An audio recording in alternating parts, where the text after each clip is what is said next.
আজ আমরা খেজুর গুড়ের পায়েস রান্না করব, তাই দুধটাকে ফুটিয়ে নেব। এবার ফুটে গিয়েছে, এবারে দিয়ে দেব গুঁড়ো করে রাখা গোবিন্দভোগ চাল।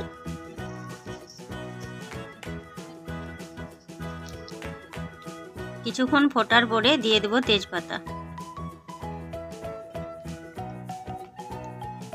দিয়ে দেব নারকেল,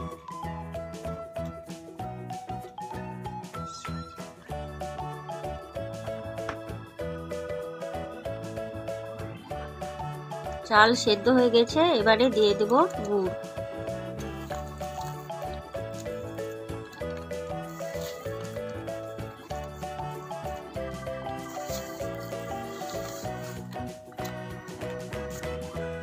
দিয়ে দেব কাজু,